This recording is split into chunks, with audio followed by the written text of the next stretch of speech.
Bonjour builders, I'm Margot, game designer on Memoriapolis.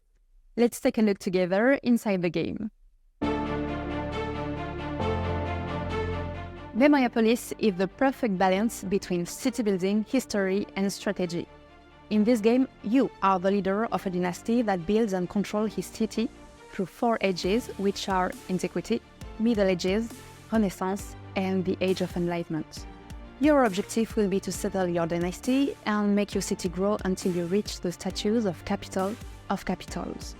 If you want to remain in power, you better listen to your people and your family as well. Several mechanics are still quite new.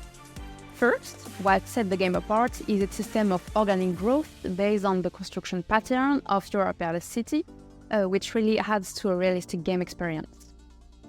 Secondly, we have this subtle alliance between construction and history. That's why an important part of the game is that the city evolves through time. Traces from one age can be found and integrated into the next one. Finally, the dynamics in the city revolve around novel aspects such as the notion of culture.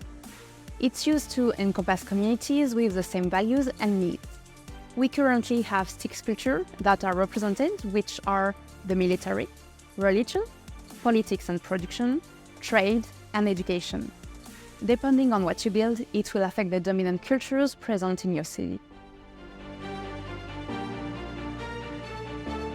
Each age brings its own game mechanics and its own set of opportunities and challenges for the player's dynasty to face.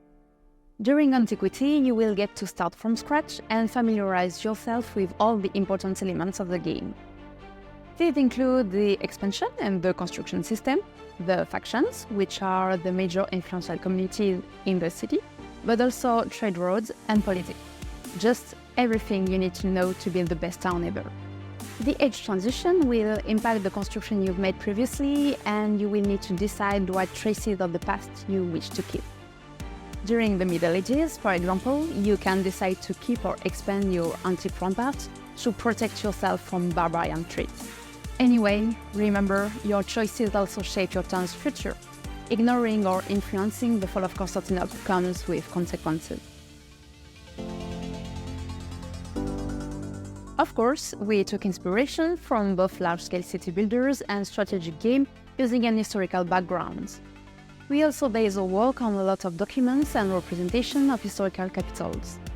Players should have fun finding all the historical references in our work.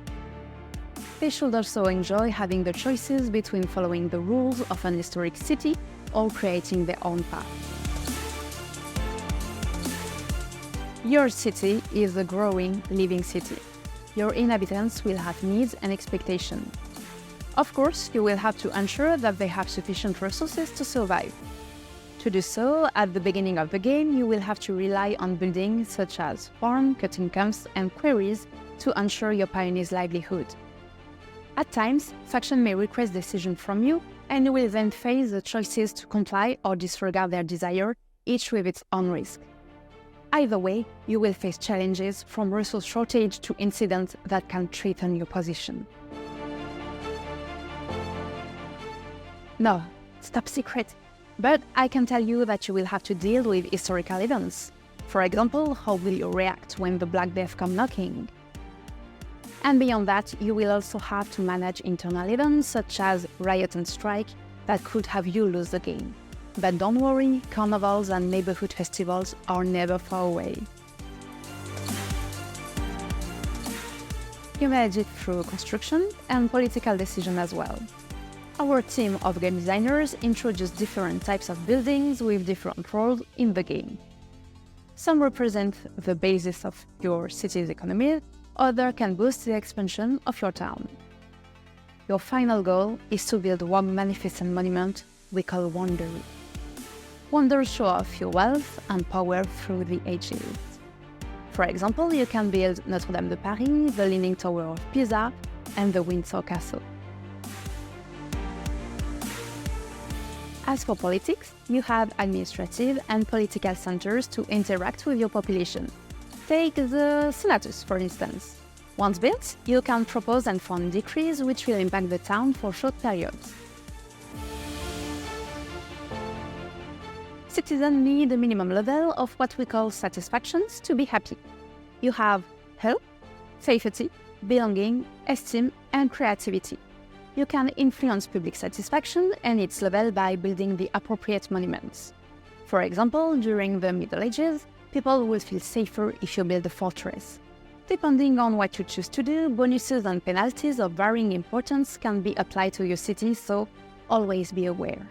Thank you for your attention. That's it for today. You can already wishlist Memoriapolis on Steam and follow us on our socials. Stay tuned, cool things are coming. I can't wait to read your feedback. See you and à bientôt!